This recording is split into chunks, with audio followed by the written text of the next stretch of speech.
je serai par là. Alors la première intervenante, c'est Hélène Roche. Beaucoup d'entre vous la connaissent, éthologue. Elle est diplômée européenne d'études supérieures, DEES, ça s'appelle en France, en éthologie. Maintenant, on parle de master professionnel, mais avant, c'était un DESS. Voilà, excuse-moi, master professionnel. En éthologie appliquée et chronobiologie du comportement. Ça, c'est juste. Enseignante en biologie et en éthologie, elle donne beaucoup de cours un peu partout, beaucoup de journées comme ça aussi. Elle faisait partie de l'équipe qui a créé le haras de la Sens. Alors, peut-être pas quand même. Non, mais en effet, j'avais créé une formation au haras de la Sens et qui a été transformée en formation en ligne qui s'appelle le MOOC Cheval. Voilà. Voilà, pour ceux qui connaissent. Et voilà, spécialiste des chevaux de Przewalski aussi et de leur sauvegarde. Oui. Ça, c'est tout près de chez elle. Elle habite près de Toulouse. Alors, j'arrive toujours à glisser un peu des chevaux de Przewalski, même quand on parle des chevaux domestiques, donc vous aurez droit au Przewalski dans la présentation. Voilà, ok. Merci beaucoup. Je te laisse la parole. Ben merci d'être là. Alors, comme j'ouvre le bal, moi, je ne vais pas seulement vous parler de rééducation, parce que ce serait trop simple. Où en fait on va plutôt essayer de voir d'où viennent les comportements indésirables et puis qu'est-ce qu'on peut faire pour les dépister, qu'est-ce qu'on peut faire aussi pour les éviter. Donc c'est l'objet de ma présentation. Alors je démarre aussi mon petit chronomètre pour surveiller le temps. Alors déjà je voulais vous poser la question, quels sont les mots que vous avez déjà entendus pour qualifier un comportement d'un cheval qui ne plaît pas? Quels sont les mots de vocabulaire qui sont même parfois péjoratifs à l'encontre des chevaux? Qu'est-ce que vous avez déjà entendu comme mots? Vicieux, oui. Stupide. Rétif. Têtu, ouais. Ouais, méchant. Comment? Paresseux, ouais. Comment? Ah, précieux, oui, précieux. C'est un cheval de fille aussi, ça cache des problèmes aussi. Concernant les juments, vous avez déjà entendu aussi pisseuse, ovarienne. On a toute une liste un petit peu là de termes. Le mot ombrageux est moins utilisé aujourd'hui, mais je dirais que dans le siècle passé, c'était un terme qu'on employait. Donc on a comme ça, on parle de lunatique, on peut l'entendre aussi. Voilà, les juments, elles ont des petits qualificatifs bien spécifiques, sans savoir exactement ce qu'on met derrière. En général, c'est que l'humain a un problème avec le cheval, on lui colle une étiquette, et après, ça ne veut pas forcément dire quel est le problème spécifique qu'on rencontre avec ce cheval. Alors, j'ai trouvé dans un livre, donc peut-être que vous connaissez parce que c'est une personne allemande, Margit Zeitler-Feicht, ce livre a été traduit en français, donc il y a ce tableau qui existe en français aussi, une liste de comportements indésirables, du cheval manipulé à pied et du cheval sellé ou sous la selle. Donc il y a toute une liste, il y a plein de choses donc, que je peux vous laisser lire, puis vous l'avez de toute façon sur la présentation. Et ce qui est très intéressant dans ce tableau, c'est que vous voyez, il y a des petits numéros. Petit numéro 2 et 1. Alors le petit numéro 1, par exemple des morsures dirigées vers les objets, les hommes ou les chevaux, bon, on voit que ce n'est pas le même comportement. Ce qui m'intéresse surtout, c'est le petit 2. Diagnostic différentiel, comportement anormal. Qu'est-ce que ça veut dire ça? Eh bien en fait, dans la prise en charge des troubles du comportement par les vétérinaires, en particulier chez les chiens et les chats, on va parler de diagnostic différentiel quand on cherche à comprendre quelle est l'origine d'un comportement qui pose problème à l'humain et savoir si par exemple un chat qui fait pipi partout, peut-être il a des problèmes rénaux ou alors c'est un problème de territoire. On voit bien que ce n'est pas du tout la même chose. Là, diagnostic différentiel, c'est la même chose. On peut regarder problème au parage ou au ferrage, ça c'est pour faire plaisir à Julien. On a éventuellement un cheval qui n'a pas appris à donner correctement les pieds, ou alors a un problème de shivering, et quand on lui prend le pied, il n'est pas capable de donner le postérieur correctement, et du coup, ça devient impossible de ferrer ce cheval. Mais c'est un problème physique, ce n'est pas un problème lié à l'apprentissage. C'est certes un comportement, entre guillemets, indésirable, mais le cheval, il y est pour rien, en fait. Et le rééduquer, ça ne servira à rien. Donc c'est là où l'aspect de diagnostic différentiel, c'est quoi? C'est avoir toute une démarche analytique pour comprendre d'où vient le problème. Donc je vais développer cet aspect-là. Donc comment est-ce qu'on fait pour savoir quel est le problème, quelle est son origine? Déjà, on s'intéresse à qui a ce comportement? Est-ce que c'est un hongre, un entier, une jument? Quel est son âge? Quelle est sa race? Déjà, l'identité de l'individu, ça peut nous apporter parfois des informations. Et quel est le problème? Alors quand je dis le quoi, le problème, c'est quel est le problème de l'humain? On peut prendre déjà dans ce sens-là. Quel est le problème posé à l'humain et comment lui, il l'exprime? Et puis après, c'est depuis quand il y a ce problème-là et comment est-ce que ce comportement s'exprime? Est-ce qu'on peut identifier un déclencheur? Par exemple, un cheval qui est rétif en concours, qui se met debout, à quel moment il se met debout? Est-ce que c'est déjà au paddock? Est-ce que c'est à l'entrée en piste? Eh ben, on peut avoir, est-ce que c'est au moment où il y a la cloche qui sonne? Ça peut être ça le déclencheur. Le déclencheur, c'est on va chercher qu'est-ce qui provoque le comportement. Ou ça peut être une personne aussi. Et puis, qu'est-ce qu'il fait exactement? Quelle est la séquence comportementale complète? Quel est le comportement exactement exprimé? Alors par exemple, là, ce cheval que j'ai pris en photo, on a un cheval qui tire la langue. On a tout intérêt à faire un diagnostic différentiel. Le cheval, ça peut être un problème de compréhension des aides du cavalier, ça peut être un problème de surdent, ça peut être un problème de dents de loup, ça peut être un problème d'embouchure. Il peut y avoir plein de causes à ça. Donc voilà, rien que sur ces aspects-là qui sont, on va dire, malheureusement assez fréquents, il y a plein de raisons qui peuvent expliquer un même comportement. Ensuite, on va, et ça, je pense que Sébastien Jolin va insister de nouveau là-dessus, on va dresser un bilan physique. Parce qu'il faut écarter les causes physiques à un problème comportemental, et donc un bilan vétérinaire, c'est hyper important. Et les matériels utilisés aussi, qui peuvent être en cause, comme j'ai évoqué sur ce cheval qui tirait la langue, on va notamment regarder les embouchures, la selle, etc. J'ai pris cette photo-là, donc c'était une jument que je connaissais, où vous voyez au niveau du garrot, ces points blancs. Enfin, ces points, c'est plus que des points, là, au stade où ça en est. On a des grosses taches blanches, et même, vous voyez à gauche, ça fait même derrière, il y a encore des taches blanches. Là, on a typiquement une selle qui est mal adaptée, qui serre trop au niveau du garrot, et du coup, la compression fait que, à force, les glandes sudoripares ne fonctionnent plus, et du coup, les poils ne sont plus pigmentés. Et on peut avoir, là, dans ce cas-là, cette jument-là, elle fonctionnait correctement, elle ne posait pas de problème à ses cavaliers, mais enfin, c'était pas non plus une jument qui avait une grande amplitude au niveau des antérieurs quand elle était montée. On peut évidemment imaginer que la selle pouvait tout à fait entraver sa locomotion. Et donc l'analyse du matériel peut expliquer bien parfois des problèmes de comportement. Et puis il y a aussi toute l'analyse du cadre de vie. Donc comment vit le cheval, son alimentation. Donc alimentation, je fais des rappels, hein, alimentation à base de fibres longue, c'est la base. Les aliments concentrés devraient être secondaires, en complément. Liberté de mouvement, est-ce qu'il y a possibilité de liberté de mouvement? Contacts sociaux, est-ce que mon cheval a possibilité d'avoir des contacts libres avec des congénères? Et ça, je vais y revenir parce que je vais vous présenter quelques cas. Et puis, quelle est la relation avec les humains? Donc tout ça, ce sont des éléments à prendre en compte quand on va essayer de comprendre le pourquoi d'un comportement qui s'est mis en place, un comportement indésirable. Alors, je vais faire une présentation de quelques cas pour vous parler de situations vraiment concrètes.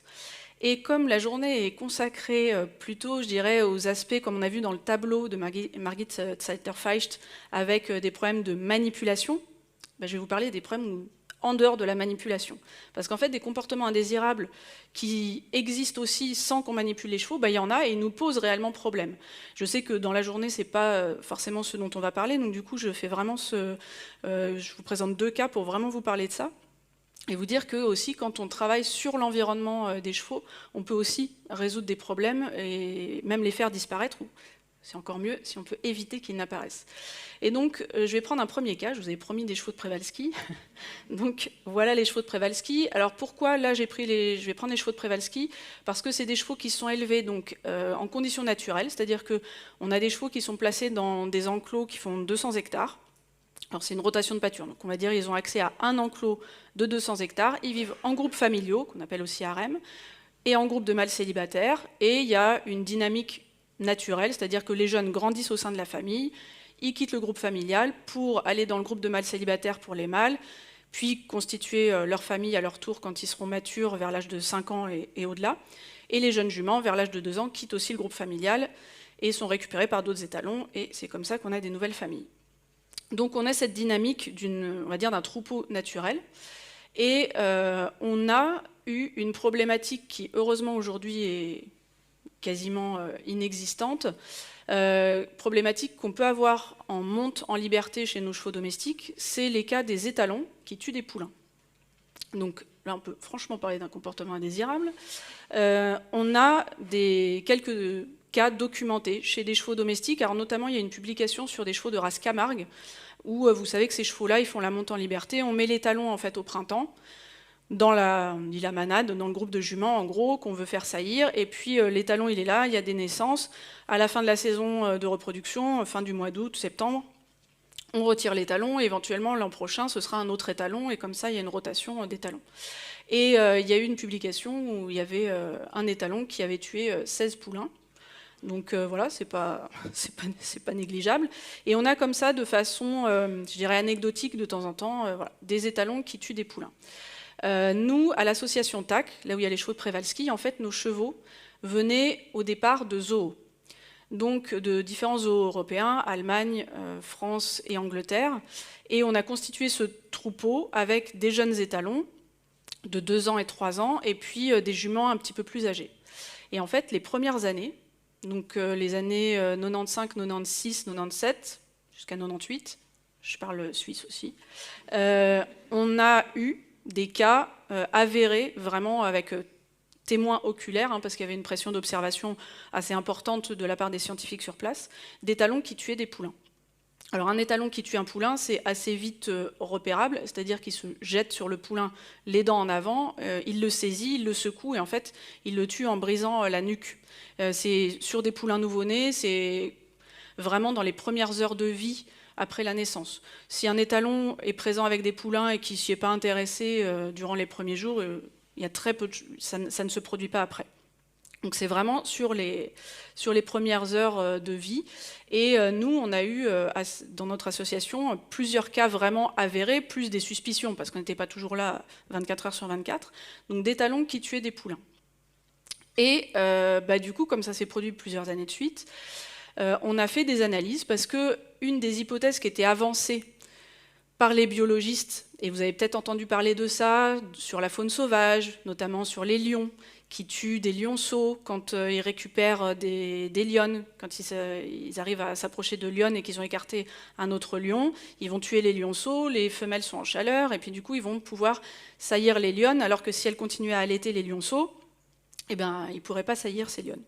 Donc il y a eu une hypothèse émise, qui a été retenue pendant très longtemps, qui aujourd'hui du coup est un petit peu mise à mal, c'est dire que c'est un avantage évolutif pour le mâle d'avoir ce comportement qu'on pourrait peut-être qualifier de déviant ou un petit peu bizarre. C'est-à-dire il élimine des concurrents potentiels. Donc nous, pour nos Przewalski, on s'est dit, ces étalons, peut-être qu'en fait, ils éliminent de futurs concurrents, mâles, et puis voilà, ils vont privilégier plutôt leur descendance. Sauf que chez les chevaux, vous connaissez la reproduction chez les chevaux, c'est pas parce qu'une jument n'a plus de poulain qu'elle va être plus vite en chaleur. De toute façon, après la mise bas, 7 jours après, il y a les chaleurs de lait, et ensuite, elle est cyclée normalement, donc déjà, il n'y a pas de gain, si vous voulez, à déclencher des chaleurs plus précocement s'il n'y a plus de poulain. Il n'y a pas non plus visiblement une meilleure fertilité, puisque les juments, de toute façon, peuvent être remplies d'une année sur l'autre. Donc nous, on a étudié voilà, ces aspects-là d'avantages évolutifs à tuer des poulains par rapport à ne pas tuer de poulains. Ce dont on s'est rendu compte, c'est que déjà, on avait des étalons qui tuaient des poulains mâles et femelles. Donc l'histoire de la concurrence, on peut se dire, là, tuer des femelles, ça devient un petit peu bizarre, parce que y a pas, voilà, ça pourrait être un partenaire sexuel, donc ça n'a pas trop de sens. Et puis aussi, on a eu des étalons qui ont tué leurs propres poulains. Donc là, on dit, il sert à quoi ce comportement ? En fait, avec cette hypothèse de juste, c'est une hypothèse darwiniste, de dire survie du plus apte, quand on a un comportement, c'est forcément adaptatif, etc. Ça ne marche pas.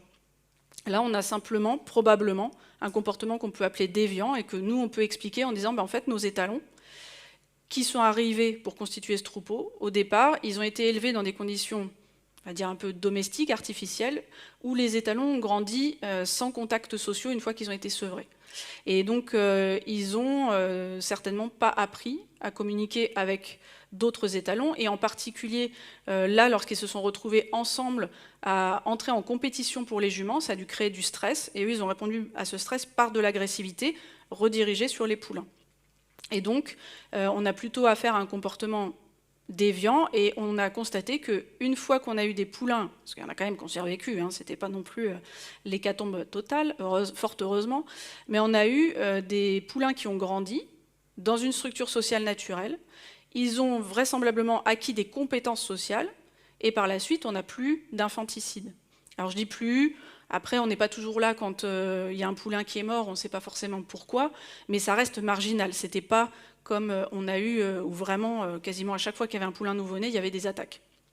Donc, on dit, bah là, c'est les conséquences des modes d'élevage qui ont fait que ces étalons se sont comportés de manière aberrante, finalement, vis-à-vis de leur propre espèce.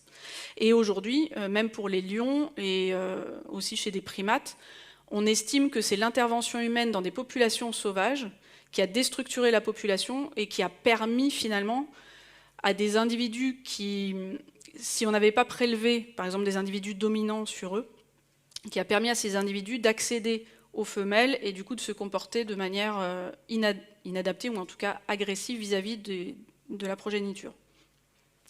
Donc voilà, un exemple, et on peut expliquer par exemple chez ces étalons qu'on met en monte en liberté, ces étalons, on a très rarement des étalons aujourd'hui qui ont un développement social normal, avec une mise à l'épreuve finalement de leurs compétences sociales et qui sont compétents socialement vis-à-vis d'autres individus et qui du coup savent réguler aussi leur agressivité en cas de stress. Donc exemple chez les Przewalski, mais qui peut tout à fait être valable aussi chez nos chevaux domestiques. Un autre exemple d'élevage, j'ai une personne qui m'a contactée parce qu'elle élève des Paso-Fino, donc cette race du Mexique, je crois, si je ne m'abuse, donc à plusieurs allures, à 5 allures, je crois. Et donc cet étalon, elle voulait le mettre en monte en liberté. Alors il faisait déjà la monte en liberté avec un petit groupe de juments, et elle a acheté une nouvelle jument, une jeune jument, et quand elle a mis la jeune jument dans le groupe, bah, ça ne s'est pas bien passé. La jument, visiblement, avait peur de l'étalon, donc elle fuyait l'étalon, alors qu'elle était quand même, je crois, en chaleur. Donc l'étalon, lui, s'est excité et il était frustré, donc il poursuivait la jument.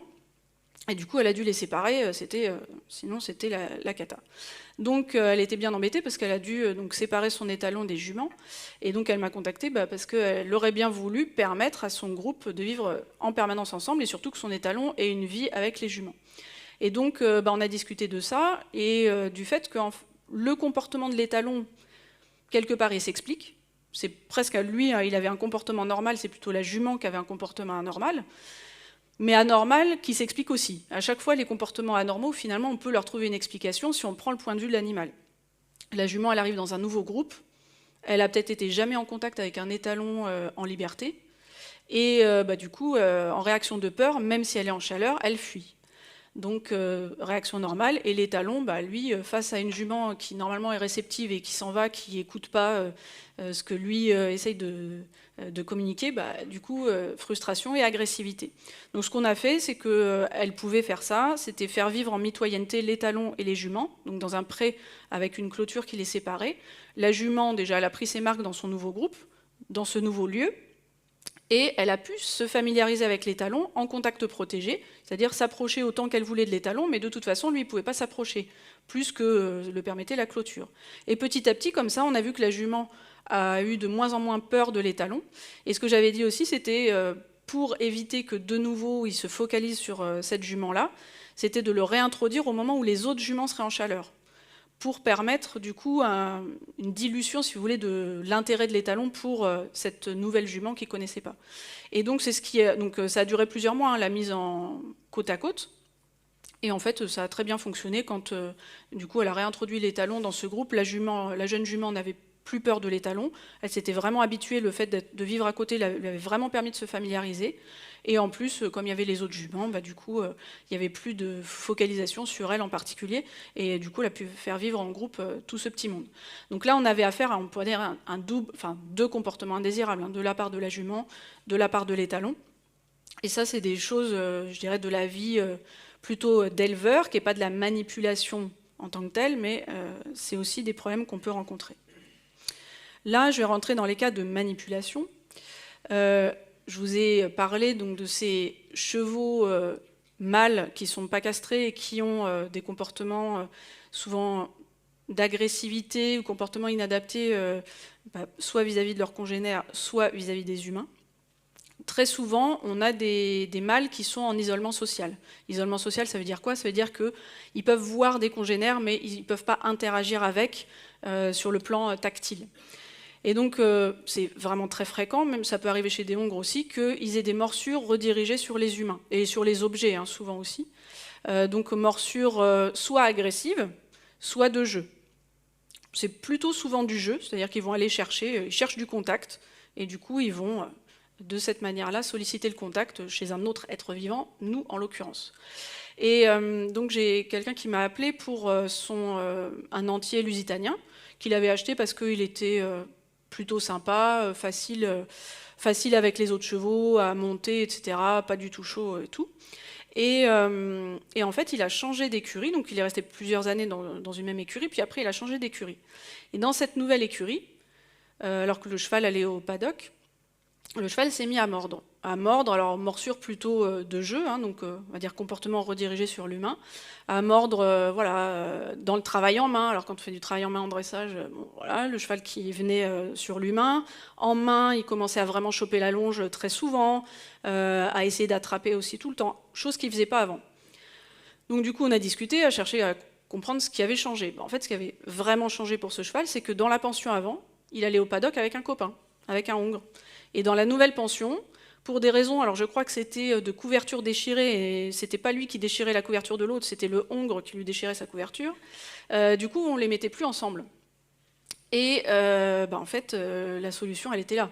C'est-à-dire que même si on cherche à rééduquer ce cheval, puisque son propriétaire cherchait à lui apprendre à ne pas mordre, par renforcement positif, en le récompensant sur le plan alimentaire quand le cheval était sage, ça améliorait un peu les choses, mais le cheval ne tenait pas très longtemps. Il craquait assez vite et il revenait chercher. J'ai dit, mais de toute façon, la motivation de ton cheval, elle est dans le contact, et il faut absolument lui permettre des contacts physiques, et si tu peux le remettre au paddock avec l'autre, ce serait bien, ou sinon, ne serait-ce que l'attacher pendant un petit temps, quand on le brosse devant le box de son copain et qu'ils interagissent tous les deux, déjà ça devrait apaiser un peu les choses. Et c'est ce qu'il a fait, hein. Il a remis son cheval avec un autre, et du coup c'est revenu à la normale. Donc là on est vraiment sur un problème de motivation de la part du cheval, de l'environnement, et du coup ça se répercute sur les interactions avec la personne. Alors là j'ai pas mis de photo, là c'est le cas d'une propriétaire avec son cheval qui travaille en liberté.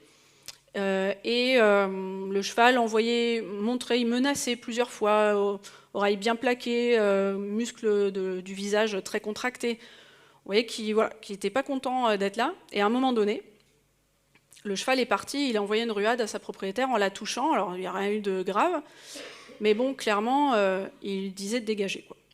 Et ce cheval-là, ça a été la seule fois dans sa vie où ça s'est produit, parce que ça a été un peu le déclencheur pour elle de se dire bon là il y a un truc qui va vraiment pas dans la relation avec mon cheval. Et du coup, elle a réfléchi à l'endroit où vivait son cheval. En fait, son cheval, il vivait dans des conditions qu'on pourrait dire idéales. Il vivait au pré, en groupe. En fait, ça n'allait pas. Ça n'allait pas parce que dans ce pré en groupe, ce cheval ne s'entendait pas visiblement avec ses congénères.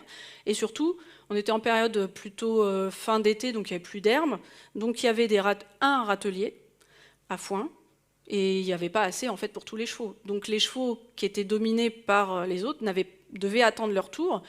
Et ce cheval-là, lui était très frustré sur le plan alimentaire, il n'allait pas bien, parce que ça n'allait pas dans ses relations sociales, et du coup par ricochet sur son confort digestif. Elle l'a changé de pension, il a vécu dans les mêmes conditions, au pré en groupe, et le cheval, il a changé du tout au tout, il s'est apaisé, et il n'a plus jamais manifesté de signes d'agressivité comme ça. Donc là, il n'y a même pas besoin de rééducation, c'était vraiment un problème d'environnement, de frustration liée à l'environnement.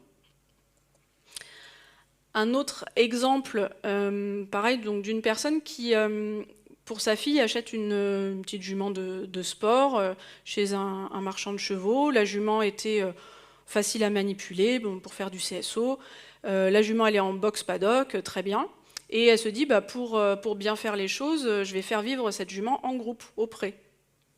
Elle met la jument au pré en groupe, et alors là, catastrophe, impossible de sortir la jument du pré. Enfin, si, elle y arrivait, la jument se mettait debout, essayait de faire demi-tour. Une fois qu'elle arrivait en piste, la jument n'arrêtait pas de hennir, elle était sans arrêt en train de chercher ses congénères. Alors on peut dire, bah, c'est peut-être une jument extrêmement grégaire. Alors oui et non, c'est que là, vraisemblablement, on était sur ce que j'appelle moi un effet rebond, c'est-à-dire que cette jument, elle a été privée de contacts sociaux pendant probablement au moins une année ou un peu plus si ça fait un petit moment qu'elle est dans le circuit de valorisation. Et bah, du coup, là, on lui permet d'avoir des contacts sociaux et elle a tellement peur qu'on lui retire que c'est la catastrophe pour elle si on la retire de ses congénères. Et du coup, elle a besoin de ces contacts, mais à un moment, ça va s'apaiser. Donc la personne qui m'a appelée, elle m'a appelée plutôt pour rééduquer la jument, et elle me dit, ben, j'aimerais bien faire du clicker training avec elle. Donc le clicker training, c'est quoi? C'est marquer le comportement qu'on veut. Donc par exemple, la jument, elle marche sagement en main, on va lui dire bien, puis lui donner une récompense alimentaire. Donc elle voulait être sur de la technique. Moi, je lui dis, tu sais, pour moi, c'est pas un problème de technique. Certes, tu es dépassé par les événements, quand la jument se met debout, tu sais pas comment te positionner, tout ça, bon... mais ça, tu peux te faire accompagner par des professionnels sur place pour avoir des positions de sécurité. Mais en soi, pour moi, c'est pas le fondement du problème. Le fondement du problème, c'est le fait d'être en groupe pour cette jument. Je lui dis, si tu me fais confiance, on peut essayer, mais à mon avis, ça va être un peu long. Ça peut prendre plusieurs mois. Elle m'a dit, c'est bon, moi j'ai mon temps, ce que je veux, c'est une bonne qualité de vie pour ma jument, parce que sinon, là, j'en ai tellement marre que sinon... on la remet en box paddock individuel, quoi. Et c'est vrai que c'est la solution. C'est la solution de l'humain. Donc, bah, du coup, ce qu'elle a fait, c'est qu'elle est allée voir sa jument régulièrement au pré, lui apporter une petite friandise, la brosser sans forcément lui passer de l'icole, lui passer de l'icole alors qu'elle est dans le groupe et sans chercher à éloigner la jument du groupe. Si le groupe s'éloigne, on suit, on ne se met pas en difficulté. Et puis, petit à petit, voir si la jument s'apaise un peu. Le groupe s'éloigne, on voit comment ça se passe, et hop, on ramène la jument vers le groupe. Et puis petit à petit, on peut éloigner la jument du groupe, la sortir du pré, la faire brouter en main, la re-rentrer, etc. Elle a fait ça. Ça a super bien fonctionné, elle ne s'est plus retrouvée en difficulté. Et 4 mois après, c'était réglé, elle pouvait faire tout ce qu'elle voulait, l'emmener loin des copains et tout. Et plusieurs années après, elle me dit encore, la jument, quand elle vient la chercher au pré, la jument hennit, elle vient du fond du pré au galop et elle vient vers elle. Et c'est une jument qui, au départ, était quand même très compliquée à séparer. Donc il y avait ce phénomène d'effet rebond. Et puis après, il fallait que ça se tasse et aussi quand même entraîner petit à petit la jument à se séparer des autres. C'est sûr qu'en la laissant au champ sans jamais la séparer, on n'aurait pas non plus réussi à faire quelque chose. Mais il y avait un lien à créer avec la jument entre sa propriétaire, même si ce n'est pas forcément la cavalière, mais entre elle et la jument. Et du coup, après, ça a été transposé sur la cavalière aussi. Donc là, on a... vous voyez que la technique, elle est presque secondaire. Il y a quand même quelque chose à faire, mais il y a quand même cet aspect environnemental qui est très important. Donc comment est-ce qu'on peut éviter l'apparition de comportements indésirables? Je viens de mettre l'accent sur les conditions de vie. Donc les conditions de vie, je redis, alimentation à base de fibres, contact avec les congénères, possibilité de liberté de mouvement, c'est les 3 fondamentaux qu'il faut à tout prix satisfaire. Sinon, on a une probabilité plus importante d'avoir des comportements indésirables, en main ou sous la selle. L'état de santé, donc ça c'est aussi un point à contrôler, parce que parfois on ne sait pas qu'il y a une maladie génétique, il y a des myosites à répétition, par exemple chez un cheval, et on ne le sait pas. Et en fait ça explique qu'il soit rétif dans certains cas, etc. L'état émotionnel, il découle des conditions de vie et de l'état de santé. Et puis après il y a les capacités physiques. Les capacités physiques, ça, Sébastien Jolin en reparlera. Il y a des exigences, il y a des choses qu'on attend des chevaux, et puis parfois ils ne sont juste pas en mesure de le faire, même si ça nous paraît simple ou à leur portée, parce qu'ils le font quand même, mais peut-être que déjà, en fait, ils le font quand même, c'est déjà un gros effort pour eux. Puis il y a les capacités sensorielles. Alors les capacités sensorielles, on peut mettre ça dans l'état de santé, capacité physique. Mais capacité sensorielle, c'est quoi? Vous avez des chevaux, par exemple, qui sont borgnes et on ne l'a pas décelé. Ça arrive régulièrement que un vétérinaire vienne examiner un cheval pour, je sais pas, une boiterie, un vaccin, machin, puis il dit, vous savez, votre cheval, en fait, il ne voit pas là de ce côté-là. Les propriétaires s'en sont jamais rendus compte, mais en y réfléchissant, ils disent, ah oui, en effet, quand je fais ci, quand je fais ça, le cheval, en fait, il ne voyait pas. Ça paraît peut-être énorme comme truc de se dire, ah, il ne voyait pas. Mais les problèmes de vision chez les chevaux, c'est pas toujours si simple que ça à mettre en évidence. Et puis les capacités cognitives. Alors les capacités cognitives, c'est quoi? Non, ils ne sont pas stupides. C'est plutôt nous, on devrait se placer en tant qu'enseignant pour faire en sorte que mon cheval comprenne ce que j'attends de lui et le placer en situation de réussite. Donc faire appel à ces capacités cognitives, c'est voilà, se dire qu'il fonctionne comme un élève à qui je vais enseigner, et c'est bien de connaître comment ça fonctionne. Donc globalement, pour comprendre d'où vient un comportement indésirable, c'est prendre le point de vue du cheval et se dire, ok, de son point de vue, qu'est-ce qui se passe? Si je ne réussis pas à faire quelque chose, si je suis en échec, il faut que je comprenne ce qui se passe, parce que sinon ça va se répéter. Ça va se répéter parce que le cheval, lui, il y trouve une solution. Ce cheval qui se cabre après certainement avoir refusé ou dérobé un obstacle, lui, c'est la solution qu'il a trouvée, probablement pour échapper à des coups d'éperon ou des coups de cravache. Et cette solution, elle va se répéter, parce que lui, il n'a pas trouvé d'autre manière de faire pour éviter la conséquence du refus, et il n'a pas trouvé non plus de solution. Lui, il est en incapacité de sauter, pour différentes raisons, physiques, on ne sait pas, peut-être le cavalier qui tire trop, on ne sait pas, mais en tout cas, ce cheval-là, c'est pas en lui donnant des coups de cravache qu'il va mieux sauter, visiblement il trouve une autre solution. Et c'est là où on a créé un comportement indésirable. Alors les techniques, donc là je vais parler de différentes techniques.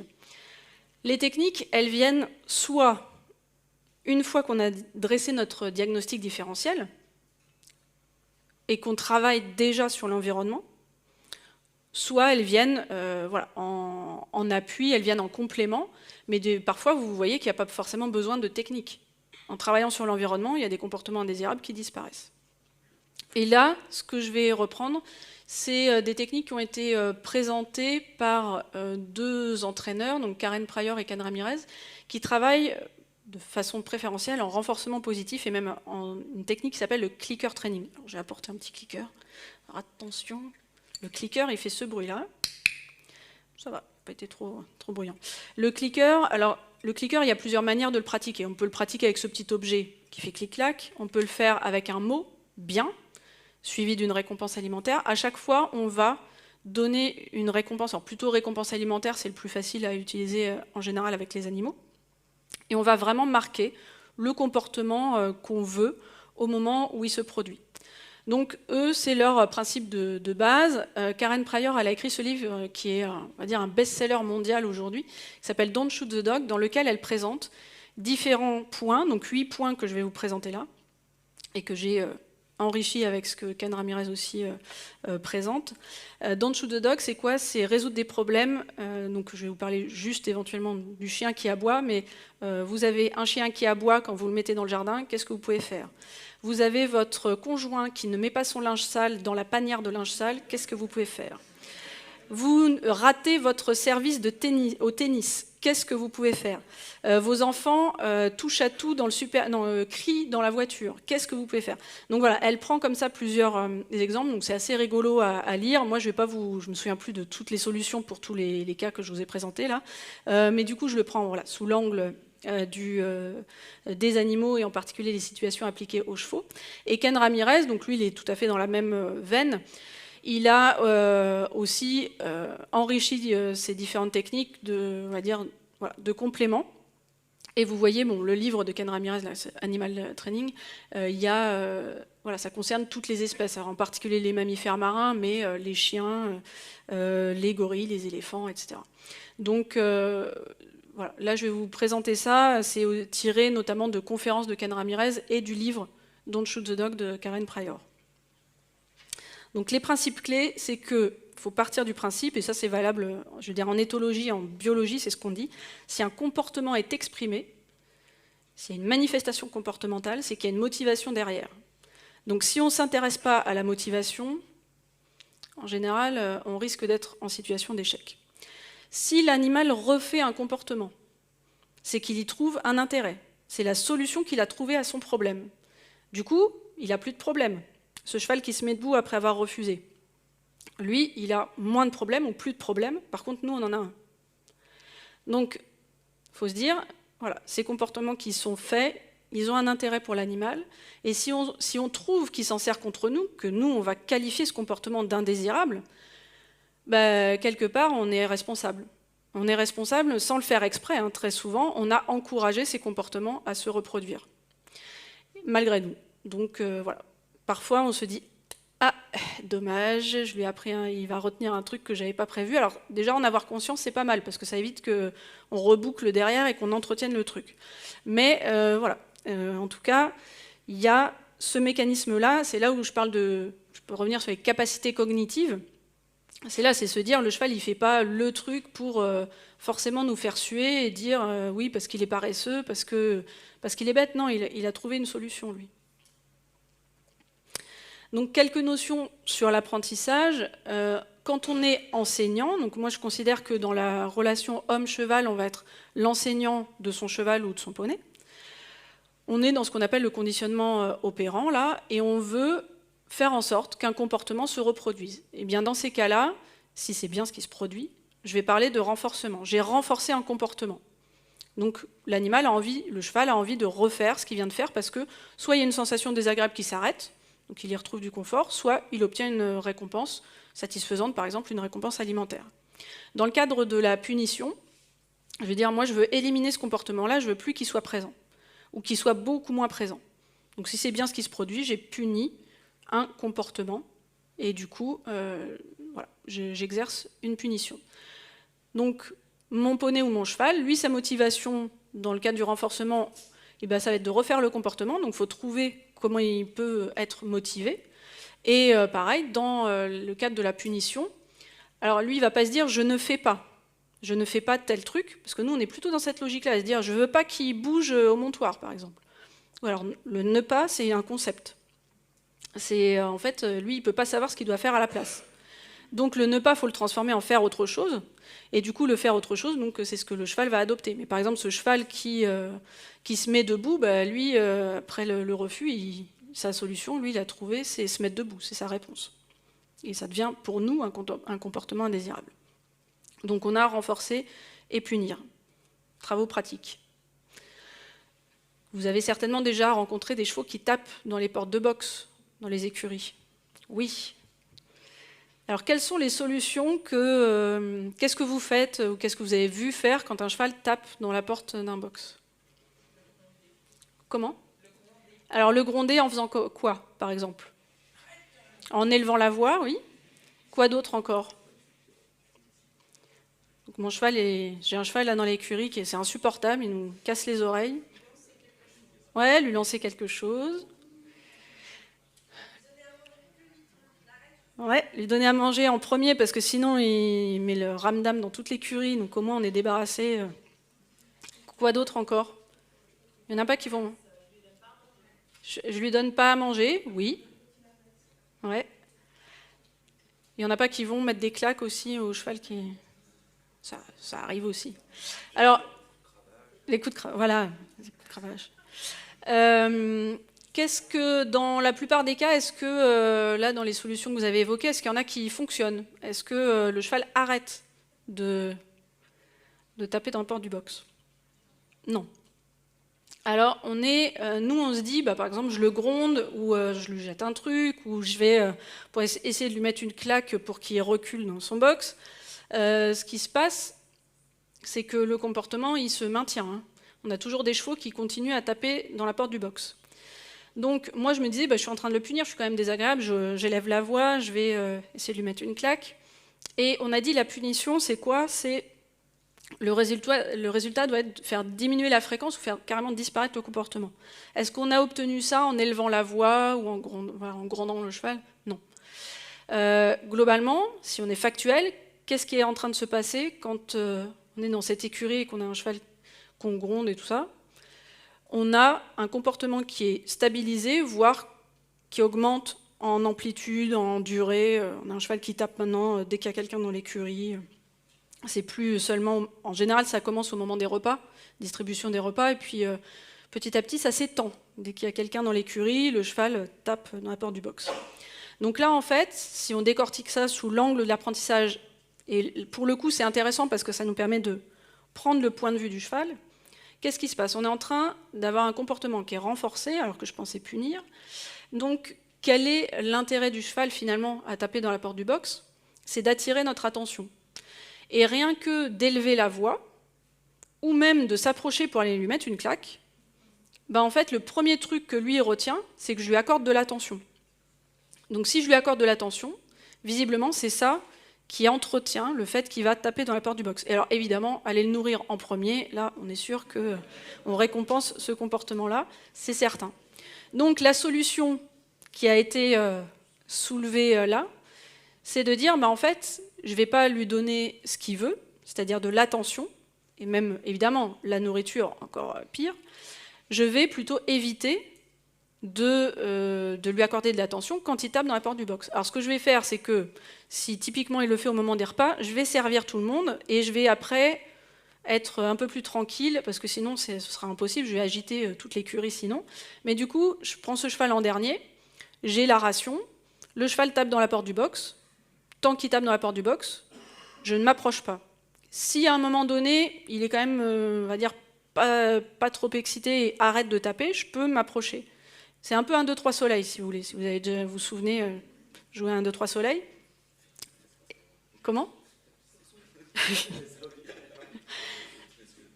Donc, dans ce jeu-là, le cheval va comprendre que quand il a les pieds au sol, on va s'avancer. Après, il y a des chevaux qui vont être tellement excités que de toute façon, tant qu'on sera devant, ils vont taper. Donc là, on peut éventuellement tourner le dos, voire s'éloigner. Et là, le cheval, normalement, il doit être un petit peu surpris. Donc là, il va probablement arrêter de taper, et là on peut de nouveau faire face. Et à ce petit jeu-là, la première fois ça peut être un petit peu long, ça peut prendre peut-être 5-10 minutes, et puis après, les autres fois, ça va aller beaucoup plus rapidement, et le cheval va comprendre quel est le comportement qu'on attend de lui, pour finalement avoir de l'attention, et avoir sa ration, par exemple, si c'est le but ultime. Maintenant, là la difficulté, c'est entre humains. C'est-à-dire que si dans une écurie, vous avez d'autres personnes qui viennent et que quand il tape, vont lui parler, s'approcher de lui, ou le servir, pire, lui servir à manger plus tôt, ça détruit tout, et le cheval, enfin ça détruit tout, ça détruit votre apprentissage qui est en cours, et du coup, la fois suivante, quand vous allez revenir, ça va durer encore plus longtemps, votre étape où vous arriverez à avoir le cheval, les 4 pieds posés au sol, qui tape plus dans la porte du box. Donc il faut vraiment que tout le monde ait la même conduite pour faire disparaître ce comportement-là, parce que le cheval est très motivé à taper dans la porte du box. Mais donc là, on voit bien qu'on a un phénomène où nous, au départ, on pensait le gronder, le punir en élevant la voix, mais ça ne marche pas. Même au contraire, en fait, ça entretient la motivation du cheval. Donc, essayer de décortiquer selon l'angle, le point de vue du cheval, ça nous permet de trouver des solutions pour, du coup, arriver à ce qu'on cherche à obtenir. Alors, les 8 points dont Karen Pryor parlait. Alors, Shoot the Dog. Donc, je vous disais, le titre de son livre, c'est ça, c'est en gros, abattez le chien. Première solution, j'ai mon chien qui aboie quand je le mets dans le jardin, je vais l'euthanasier. Bon, là, c'est radical, mais, alors ça c'est un peu l'exemple rigolo, enfin rigolo, si c'est pas dans la vraie vie bien sûr, mais en fait, Shoot the Dog, on va l'employer aussi d'une autre manière plus vicieuse, plus discrète. C'est un peu ce que j'appelle la politique de l'autruche. Votre chien, il aboie quand vous le mettez dans le jardin, mais du coup, vous ne le sortez plus jamais dans le jardin tout seul, vous allez le promener en laisse, et du coup, il ne se retrouve plus jamais seul dans le jardin. Ça, c'est Shoot the Dog aussi. C'est-à-dire qu'on ne se confronte plus au problème. Mon cheval ne passe pas à tel endroit, je ne passe plus jamais à cet endroit-là. J'évite le problème. Ou le cas de la jument dont je vous parlais, qui se séparait plus de ses copains quand elle était au pré, la solution qui revient à Shoot the Dog, c'est je la remets au paddock individuel. Ça, c'est Shoot the Dog. Je ne me présente plus dans ce contexte difficile, j'ai plus de problème, forcément. Après, je peux en générer d'autres. La punition qu'on vient d'évoquer, La punition positive, par exemple, mettre une claque, et la punition négative. Alors la punition négative, là, vous l'avez bien comprise avec cet exemple du cheval qui tape dans la porte du box. C'est exactement ce que je vais faire pour résoudre ce problème-là. Je vais éviter d'accorder de l'attention à ce cheval. Je retire ce qu'il désire, finalement. Et par cet intermédiaire-là, le comportement indésirable va disparaître, et à la place, j'ai un comportement qui est celui que je veux, qui est rester les 4 pieds au sol. Donc la punition négative, c'est ça, et la punition positive, c'est ajouter quelque chose de désagréable au moment où se produit le comportement. Alors, je fais une parenthèse qui n'est pas... voilà, je pense que c'est l'occasion d'en parler, qui n'est pas un truc sympa, c'est les colliers électriques. Alors on se dit, tiens, oui, chez les chevaux quand même, si, chez les chevaux, ça existe. Alors je vais développer après. Chez les chiens, dans l'éducation canine, je ne sais pas s'il y a une réglementation spécifique en Suisse. En tout cas, en France. Comment ? C'est interdit. Chez nous, non. Et aux États-Unis, non plus. C'est commercialisé, prôné dans certaines écoles d'éducation canine. Testé expérimentalement, il y a différentes publications de chercheurs en éthologie sur l'utilisation du collier électrique. Alors ça avait été fait notamment sur des chiens de l'armée, peut-être en Belgique, je crois. Ce qui constate, certes c'est douloureux, il y a une décharge, par exemple, quand le chien ne vient pas au rappel, il se prend une décharge. Mais c'est stressant si c'est complètement imprévisible et que l'animal n'arrive pas à faire le lien avec son comportement. Et donc là, on peut avoir du coup de l'agressivité redirigée. Donc, dans certaines publications là, sur le chien, ils disent que ça fonctionne, mis dans les mains de gens qui sont très au point sur l'éducation canine. Ils savent quand envoyer une décharge et l'animal va faire le lien avec son comportement. Ça ne veut pas dire que c'est un truc bien à faire, mais il n'y a pas des dommages collatéraux comme ça peut être le cas avec des personnes qui l'emploieraient de manière complètement aléatoire et non experte. Chez le cheval, on se dit oui, c'est pas un truc dont on entend trop parler. En fait, j'aurais dû mettre ce point-là plus haut. Dans l'entraînement pour des chevaux en spectacle, notamment travail en liberté, je ne mets pas tout le monde dans le même panier, mais il y en a certains, entraîneurs, dresseurs, qui utilisent des colliers électriques. C'est connu dans le milieu du spectacle. Les noms circulent plus ou moins discrètement, de savoir quelles sont ces personnes-là. Dans l'entraînement sportif, c'est pas forcément le collier électrique, mais il y a eu un scandale, c'est cette année je crois, où comment c'était les éperons électriques, où il disait qu'il faisait du clicker training. Parce qu'il avait un petit bouton, c'était le clic du clicker. En fait, il avait tout un appareil pour envoyer des décharges électriques au niveau des éperons, et même en compétition, c'est un cavalier américain. Mais il y a des c'est ça commandes, en fait. Donc, oui. Des fois, le cavalier n'est même pas conscient. Ah ouais, ouais. Donc des cavaliers qui ne se rendent pas compte qu'ils envoient la décharge. Non. L'entraîneur à la télécommande. Ah, l'entraîneur à la télécommande, et du coup le cavalier ne le sait pas, lui. C'est ça, oui. Le cheval Ah oui. C'est ça. Donc voilà, on n'est pas là. C'est pour ça que je parle de collier électrique, mais voilà, les décharges électriques. Les piles à bœufs sont utilisées aussi sur des chevaux qui s'acculent, qui répondent plus aux jambes. Ça, il y a eu des vidéos là qui ont circulé sur Internet il y a quelques années de quelqu'un qui travaillait aux longues graines sur une jument qui refusait d'avancer, et il y allait à la pile à bœufs, et même la jument était au sol, il continuait avec la pile à bœufs. Voilà. Donc on se dit, ouais, c'est des trucs qui n'existent pas trop, mais... Les éléphants, ouais.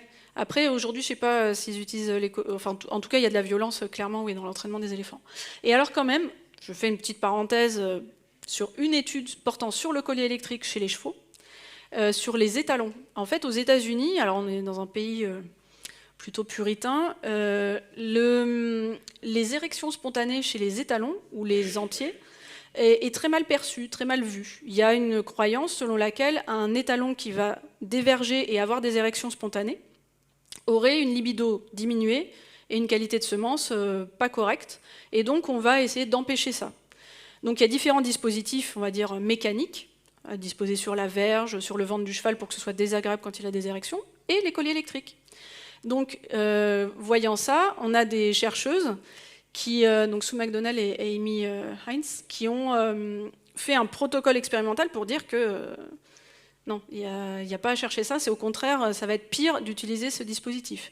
Donc elles ont mis des colliers, donc elles ont pris des chevaux ou des poneys des étalons qui étaient déjà des étalons en activité, qui pouvaient être récoltés sur mannequins. Donc elles ont pu évaluer la qualité de la semence et la libido de ces étalons avant le traitement.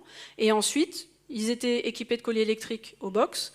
Les personnes étaient cachées et envoyaient une décharge électrique quand les étalons avaient des érections spontanées.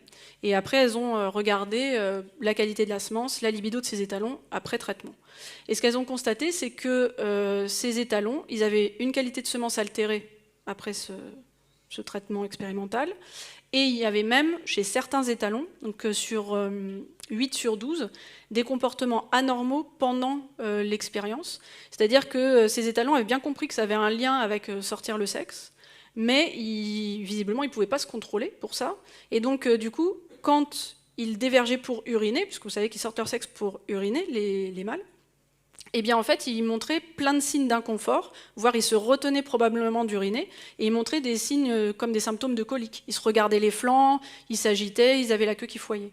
Donc voilà, du coup, cette publication, c'est pour nous en France, ou même en Europe, je pense qu'il y a personne qui utilise ça, mais aux États-Unis, visiblement, ça a été, je sais pas si on parle au passé ou encore au présent, mais suffisamment répandu pour que des chercheurs soient motivés à quelque part maltraiter un lot de chevaux pour aider les autres, quoi. Et dire, bah non, mais ça sert à rien de faire ça. Donc voilà, le collier électrique, donc là on est sur la punition positive d'un comportement qu'on juge indésirable. Et bon, bah voilà, ça n'a pas forcément des conséquences bien sympas. En spectacle, il n'y a pas d'études évidemment là-dessus parce que c'est des choses comme ou les éperons électriques, c'est des choses qui sont faites un peu sous le manteau, un peu discrètement, on ne se vante pas forcément de faire ça, mais enfin, si quelqu'un a un problème, on va lui dire de le faire. Après, il y a des constats de chevaux qui, notamment en spectacle, qui sont tellement parfaits sur toutes les représentations que ça en devient louche, quoi. Voilà, ça peut être un petit peu des repères, des chevaux qui sont voilà, performants tout le temps, ça peut être une indication. Ça ne veut pas forcément dire qu'il y a quelque chose qui ne va pas, mais on peut se poser la question. La punition positive en disant non. Alors, par exemple, on dit on élève la voix. Est-ce qu'en soi, c'est une punition positive? Si vous avez dit non ou et puis qu'après, un jour, vous avez mis une claque, un coup de cravache, là, on est déjà sur probablement une association qui a été créée. Donc le non, il n'est pas neutre. Donc, en lui-même, il peut devenir aversif, il peut donc constituer une punition si voilà, le cheval l'a associé comme tel. Parmi ces entraîneurs comme Karen Pryor et Ken Ramirez, ils parlent aussi, eux, ils sont en renforcement positif, donc ils ne vont pas utiliser des stimuli aversifs. Ils peuvent, certains entraîneurs, utiliser le non, juste pour dire à l'animal, voilà, tu es en train de chercher une solution, mais c'est pas ça, mais il n'y a pas de sanction. Ce serait plutôt un indicateur, dire c'est comme quand on dit chaud et froid, froid, c'est pas la bonne réponse, mais c'est pas pour ça que c'est désagréable. Donc il parle de signal delta. Bon. Donc ça, c'est un petit peu différent. Maintenant, la punition négative, donc j'y reviens sur l'exemple de ce cheval qui tape dans la porte du box. On voit que là, ça peut fonctionner puisque mon comportement, il va diminuer en fréquence, voire complètement disparaître. Donc en anglais, il parle aussi de time out, un temps mort, c'est-à-dire le comportement est indésirable, j'arrête de faire les choses, je suis en interaction avec mon animal parce qu'il veut, lui, il a envie que je sois en interaction avec lui. Donc si j'arrête, s'il fait un truc que je veux pas, si j'arrête, quelque part, je le punis. Et ça peut tout à fait fonctionner. Par contre, si vous avez un animal qui souhaite que vous dégagiez, comme l'exemple, le cas que je vous ai présenté d'un cheval qui tape sa propriétaire parce qu'il est dans un état émotionnel où ça ne va pas. Lui, là, ce qu'il voulait, c'était plus entendre parler de l'humain avec lequel il était. Si à ce moment-là, on dit « Ok, je m'en vais et je te laisse, et puis je reviens plus tard », en fait, là, on va très probablement renforcer le comportement, puisque c'était ce qu'il voulait. Il voulait éloigner son humain. Donc, les temps morts, ou toutes les techniques, en fait, elles vont être valables si la situation correspond bien à la motivation de l'animal. Parce que sinon, on va faire exactement l'inverse de ce qu'on voulait. Donc le temps mort peut fonctionner, la punition négative peut fonctionner, mais en fonction du cas. Alors finalement, la sanction, mettre une claque, est-ce que c'est à utiliser ou pas? Déjà, il faut se dire que quand on sanctionne un comportement, nous, on émet un jugement sur ça, c'est le comportement qui est bon et ça, c'est celui qui n'est pas bon. Maintenant, aujourd'hui, peut-être que je le qualifie de pas bon, mais demain, je voudrais obtenir exactement la même chose. Je peux prendre un petit peu un cas extrême, mais un cheval qui se met debout. Si, en effet, je suis en train de monter dessus, il se met debout, c'est pas du tout ce que je veux, mais que derrière, je veux faire du travail de spectacle et que je veux que mon cheval se mette debout. Bah là, ce comportement, il est plus indésirable, il est plutôt très désirable. Donc, c'est une notion de jugement, hein, bon ou mauvais comportement. Donc, la sanction, si réellement on va sanctionner un comportement, il faut se dire quelle est la conséquence pour le cheval. Et puis, très souvent, quand on a recours à la sanction, c'est parce qu'on est frustré, qu'on est en colère, qu'on n'y arrive pas. Et juste, on passe nos nerfs, mais ça ne résout pas le problème. On a juste évacué un petit peu de tension chez nous, mais en général, pas chez le cheval. Et puis, de toute façon, la sanction, très souvent, hein, elle a comme point de motivation, comme levier, la douleur et la peur chez celui qui la reçoit. Donc, on voit, par exemple, la photo, repensez à la photo de ce cheval qui est cabré juste après avoir refusé un obstacle. C'est un comportement d'évitement, c'est un cheval qui a peur vraisemblablement de quelque chose. On peut imaginer coup d'éperon, coup de cravache, ou peur d'avoir mal, l'un plus l'autre.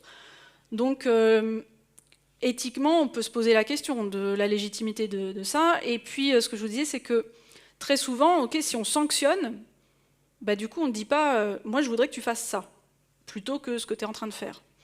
Donc, le cheval, par exemple, là, typiquement, qui s'arrête devant un obstacle, qui se prend une volée de coups de cravache, et qui, de toute façon, derrière, ne ressautera pas mieux, voire pas ou pas bien, le cheval, lui, il n'est pas dans la possibilité de donner la réponse qu'on attend. Donc là, dans ces cas-là, ce ne sera pas une solution, et en plus, ça dégrade la relation. L'animal, moi, ça ne me gêne pas de dire que les animaux, ils jugent ce qu'on fait. Ça peut paraître peut-être anthropomorphique, mais je pense qu'ils ont des capacités cognitives et des émotions tout à fait riches, au moins autant que les nôtres, et qu'ils peuvent tout à fait avoir un regard sur ce qu'on fait, et, voilà, et nous juger aussi pour ce qu'on a fait aujourd'hui et ce qu'on fera, et petit à petit faire un schéma d'une personne, et ça a un impact sur la relation. Donc voilà. Et puis après, bon, bah, l'efficacité. Alors, les punitions, hein, le collier électrique, tout ça, si ça existe, si c'est employé, c'est que ça fonctionne. On est d'accord, les sanctions, ces types de techniques-là, elles fonctionnent, sinon elles auraient été abandonnées. On ne serait pas parvenu à nos fins. Ce qu'on cherche, c'est arriver à nos fins. La fin justifie souvent les moyens. Donc l'efficacité, oui, elle peut y être. Si on le fait bien, comme je vous disais, les colliers électriques, les études sur les colliers électriques chez les chiens, ça peut fonctionner, mais pas entre toutes les mains. Et puis après, il y a ce problème d'éthique et de relation qu'on veut créer avec son animal.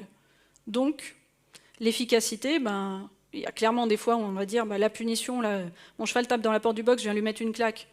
C'est pas du tout efficace, hein, au contraire, c'est l'effet inverse, ou ce cheval que je cravache quand il refuse, mais il y a des fois où ça va quand même marcher.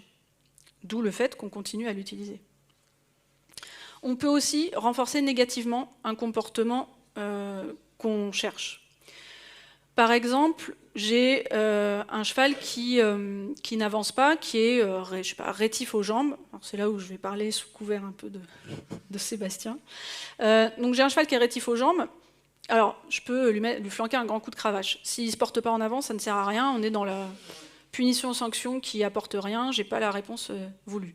Maintenant, si je mets des petits coups de stick de manière répétée jusqu'à temps que mon cheval propose le comportement que je veux, qui est celui de se porter en avant, mais que tout le temps où il va rester immobile, bouger la croupe sur le côté, marcher de travers, reculer, je continue ma stimulation désagréable avec mon stick, et dès qu'il se porte en avant, pouf, j'arrête. Prochain coup, je recommence, je mets mes jambes, j'applique mon stick un petit peu, et normalement, s'il a trouvé une première fois la solution, qui est celle que je veux qu'il trouve, eh bien, la deuxième fois, ça va mettre moins de temps, et là, oui, il va répondre. Et du coup, on est en train de renforcer négativement le fait d'aller en avant, puisque j'arrête la stimulation désagréable au moment où il se porte en avant. Donc, ce comportement de se porter en avant, c'est celui qui va être répété par la suite. Donc, si ce comportement se répète, c'est qu'il a été renforcé. Donc, j'ai renforcé ce comportement-là. Mais par contre, j'ai éliminé les autres réponses. Rester immobile est une réponse. Mettre la croupe sur le côté, reculer, Ce sont les autres réponses. Et en fait, en même temps que j'ai renforcé aller en avant, j'ai puni tous les autres comportements. Là, vu comme ça, cette combinaison, elle fonctionne bien. C'est plutôt... voilà, si le cheval comprend et qu'il donne la réponse qu'on attend de lui, ça va fonctionner correctement. Maintenant, on pourrait dire, je fais exactement la même chose avec la pile à bœufs. C'est là où l'intensité du stimulus aversif, il a une importance, si je fonctionne que comme ça tout le temps, peut-être qu'en termes de relation, ça va poser problème. Parce que c'est quoi la différence entre appliquer la pile à bœufs ou des coups de stick? C'est l'intensité du stimulus. Mais voilà, ça a certainement des conséquences différentes sur l'animal aussi. Est-ce que tu veux rajouter quelque chose? Il faudrait un micro là. Allô. Pour moi, il y a plusieurs paramètres là-dessus parce que sur la jambe et le mouvement en avant, effectivement, ça m'est arrivé à mes dépens d'ailleurs de vouloir être un peu trop expéditif et d'avoir une intensité sur le stick qui était bien supérieure à ce que le cheval pouvait supporter. Après, c'est quand même très conditionné par l'apprentissage de base, que si, comme Hélène l'a dit, tout de suite, on fait comprendre au cheval qu'il n'y a rien d'agréable à ne pas aller en avant, c'est-à-dire tous les autres, tout le panel qui pourrait sortir éventuellement, il va finir par choisir la partie la plus agréable, donc c'est de partir en avant. Après, ce que je disais, c'est que si vous rajoutez en plus un effort physique, là, ça devient un peu plus compliqué. Donc ça, c'est encore un autre débat. Mais, ce serait voilà, un cheval... Moi, on va dire sur un cheval, mettons, au débourrage ou qu'il n'y a pas de précédent particulier, quoi.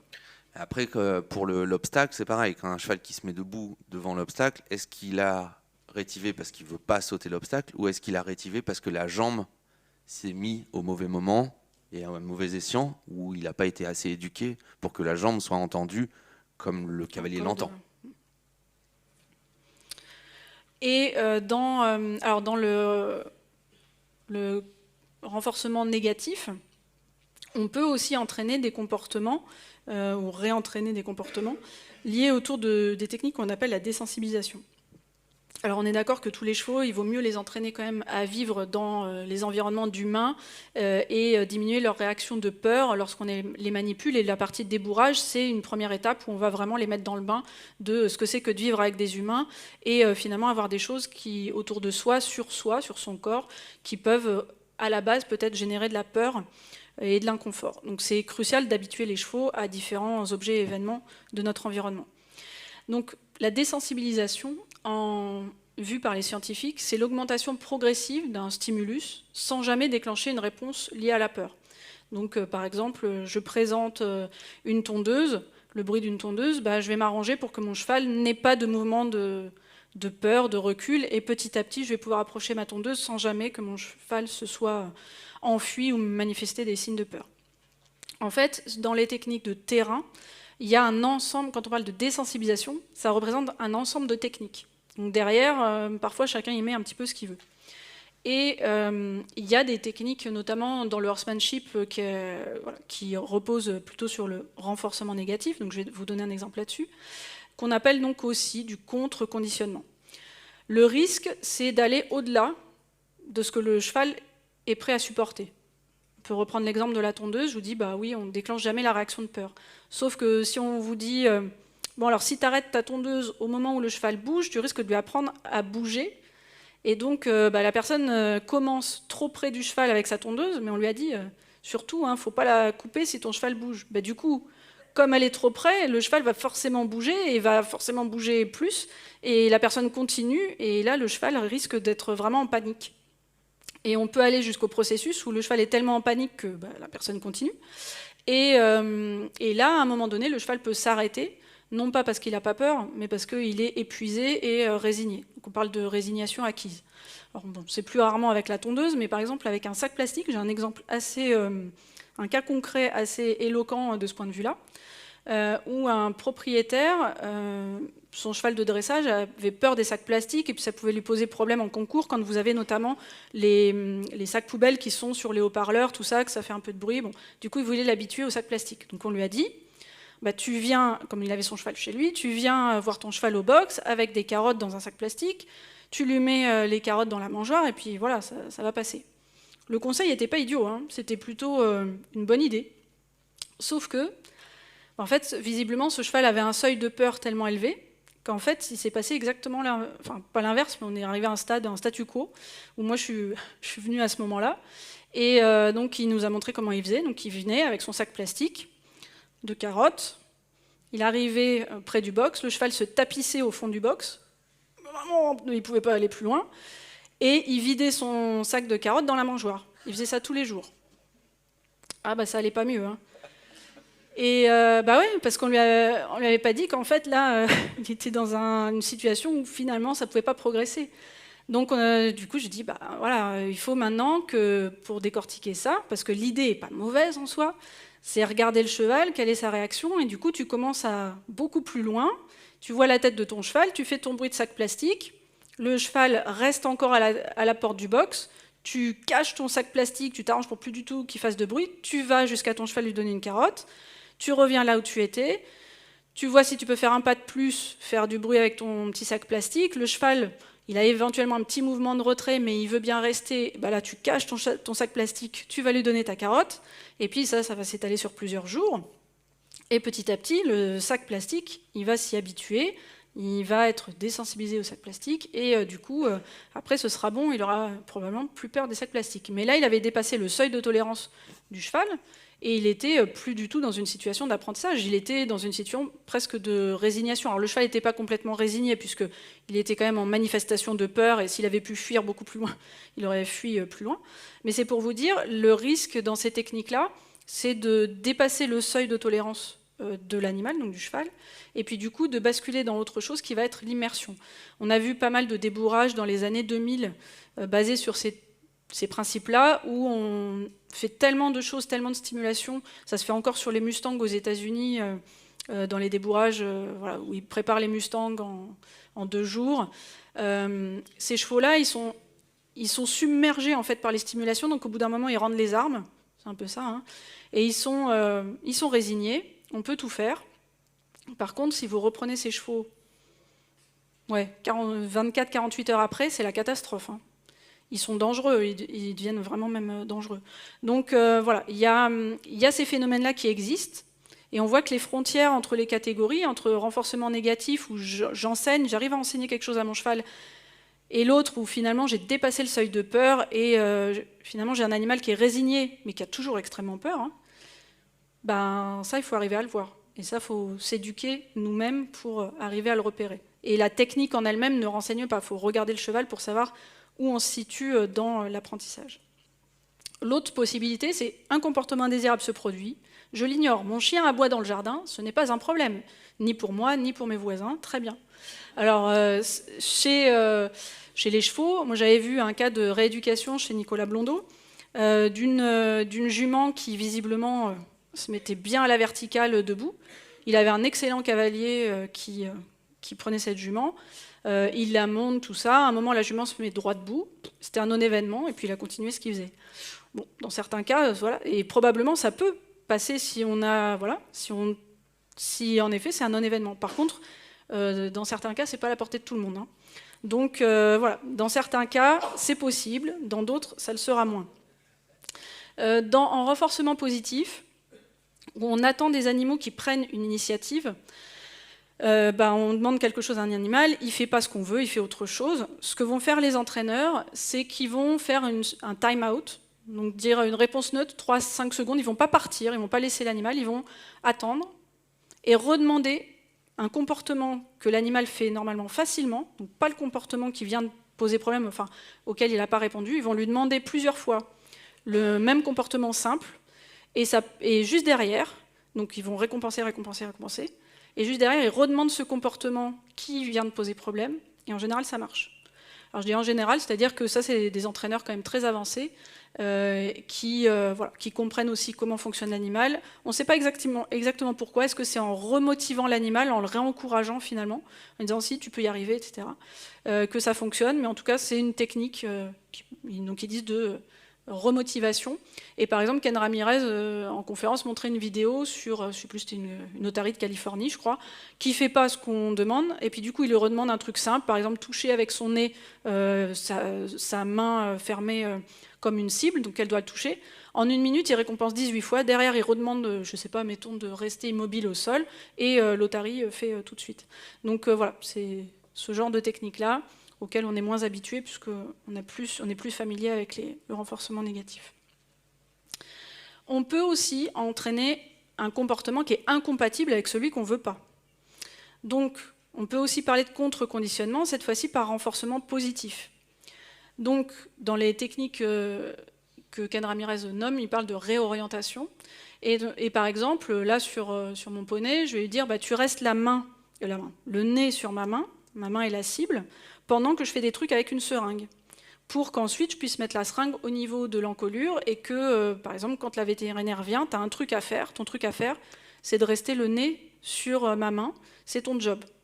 Et du coup, bah, c'est pas compatible avec le fait de gigoter, quoi. Tu peux pas tourner ta tête, t'écarter pendant qu'on est en train de faire l'injection. Et on transforme les ne pas en faire quelque chose. Par exemple, un chien chez le vétérinaire, bah, tu gardes ton jouet dans ta gueule, du coup, tu n'es pas en train d'essayer de faire quelque chose d'autre avec, et par exemple, essayer de mordre le vétérinaire. Donc, technique de réorientation, ça peut fonctionner aussi. Après, ça, il y a très peu de personnes qui vont utiliser cette technique-là parce que ça fait toujours peur, c'est mettre le comportement indésirable sous contrôle. Votre cheval se cabre, bah, du coup, vous lui enseignez à se cabrer, vous lui demandez pas mal, et donc après, ça devient... Il a moins envie de le faire spontanément, ou le chien qui aboie, je lui apprends à aboyer à la demande, et régulièrement, je vais lui demander d'aboyer, et du coup, il aura moins cette motivation à le faire spontanément quand il sera seul dans le jardin. Mais même avec des entraîneurs très, très aguerris, en renforcement positif notamment, il y en a très peu qui osent mettre le comportement indésirable sous contrôle parce qu'on a trop peur d'ancrer le truc à jamais et de plus jamais arriver à s'en débarrasser. Et puis, ça aussi, alors ça c'est vraiment lié au renforcement positif, c'est se dire, bah, il y a forcément un moment où l'animal va arrêter de faire le truc que je veux pas. Donc mon cheval qui tape dans la porte du box, il y a bien un moment où il va s'arrêter. Donc à ce moment-là, je peux aller, par exemple, faire un pas vers lui, et je vais le récompenser. Ou là, j'ai mis un chien qui flaire, un chien qui aboie, ok, il peut aboyer beaucoup, mais à un moment donné, bah, il va s'arrêter d'aboyer pour différentes raisons, parce qu'il a vu un oiseau, parce qu'il a senti un truc, et à ce moment-là, dans les techniques de renforcement positif, je vais lui jeter une croquette à ce moment-là.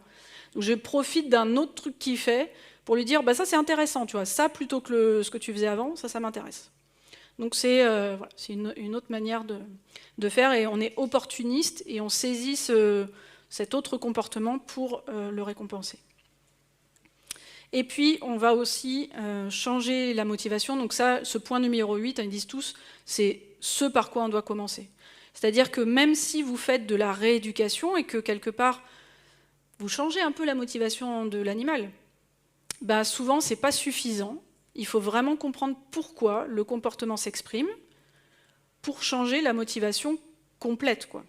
Et que si on ne travaille que sur de l'apprentissage, réentraîner autre chose, il y a des chances que ce ne soit pas assez solide. Donc il faut vraiment prendre en charge la motivation de l'animal. Donc, un chien, par exemple, qui aboie à cause des chats qui passent, bah, peut-être que s'il aimait les chats, il aboierait moins, je ne sais pas, mais... En tout cas, changer la motivation, c'est hyper important. Et l'entraînement, si on ne pense que à la technique et à l'entraînement, c'est rarement suffisant. Quand je dis motivation, c'est travailler sur le contexte, sur l'environnement, c'est tout ça. C'est le diagnostic différentiel, on y revient. C'est bilan physique, c'est environnement, c'est relation à l'homme, c'est l'alimentation, c'est tout ça. Donc, comment est-ce qu'on choisit une technique ? Bah déjà, on revient donc à notre analyse, le diagnostic différentiel de pourquoi ce comportement se produit. On veut changer la motivation, on va agir dessus. Ensuite, on choisit des techniques. Et globalement, ça, les entraîneurs, par exemple Ken Ramirez, quand il présente toutes ces techniques, il dit toutes les techniques, elles fonctionnent. Hein. Donc la punition avec le collier électrique, ça fonctionne. On peut arriver à éradiquer des comportements. Clairement, ça marche. Sinon, on ne les utiliserait plus. Donc, toutes les techniques fonctionnent. On va les choisir en fonction de la situation, de ses compétences, de ce qu'on sait faire. Après, on peut privilégier certaines techniques parce qu'on les maîtrise mieux que d'autres. Et puis de son éthique personnelle. Peut-être qu'on n'a pas envie d'aller utiliser, par exemple, les éperons électriques ou les colliers électriques. Et donc, Ken Ramirez, dans une conférence, il présentait, lui, voilà, sa préférence, c'est de dire, moi, je vais commencer par, sur des comportements indésirables, faire des techniques basées sur le renforcement positif, par exemple, modeler l'apparition d'un comportement autre qui est, par exemple, mon chien, il se met à flairer alors qu'il n'arrêtait pas d'aboyer. Voilà, je vais fonctionner comme ça, réorientation, éventuellement renforcement négatif, puis vraiment, quand j'ai épuisé toutes les autres techniques, éventuellement la sanction. Voilà. Mais ça ne veut pas dire que la sanction, c'est mal. On sait que les chevaux, entre eux, peuvent utiliser ça. Un cheval qui marche sur les pieds d'un autre, il peut se prendre un coup de pied. Donc, voilà, tout fonctionne. Mais on peut avoir son éthique, et aussi, après, il y a l'efficacité. Donc, pour terminer, mes mots à retenir, un comportement qu'on qualifie d'indésirable, c'est nous qui le qualifions d'indésirable, c'est un jugement. Aujourd'hui, il est indésirable, demain, peut-être que ce comportement, il vous intéressera. Un comportement est toujours exprimé parce que l'animal, le cheval, a envie de le faire, il est motivé.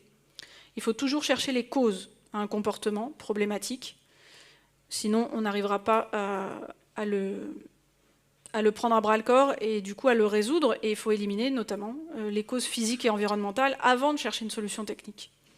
Quand je dis solution technique, c'est entraîner l'animal, avoir recours à l'apprentissage. Et donc toutes les techniques fonctionnent, mais elles ne sont pas perçues par le cheval de la même façon. Je peux même élargir, il n'y a pas que le cheval aussi, il y a aussi l'éthique et donc les humains autour qui peuvent avoir leur avis sur la question. Merci de votre attention.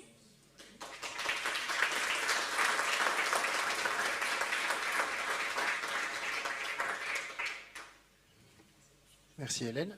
Est-ce qu'il y a des questions ?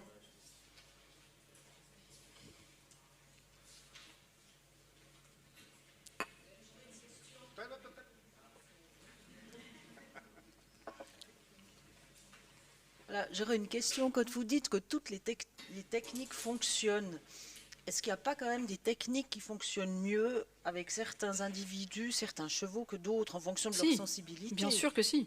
Si. Quand je dis qu'elles fonctionnent, c'est que vous trouverez toujours un entraîneur qui vous dit moi, je fonctionne comme ci, comme ça, ça marche bien. Oui, il aura raison. Probablement que lui, il aura eu du succès avec telle technique, mais peut-être qu'il aurait gagné du temps avec une autre technique pour tel animal, tel individu. Oui, c'est sûr. Et puis, il y a aussi qui on est. Hein. C'est là où je disais, après, si on n'est pas familier avec telle ou telle technique, peut-être qu'on sera plus efficace avec une autre.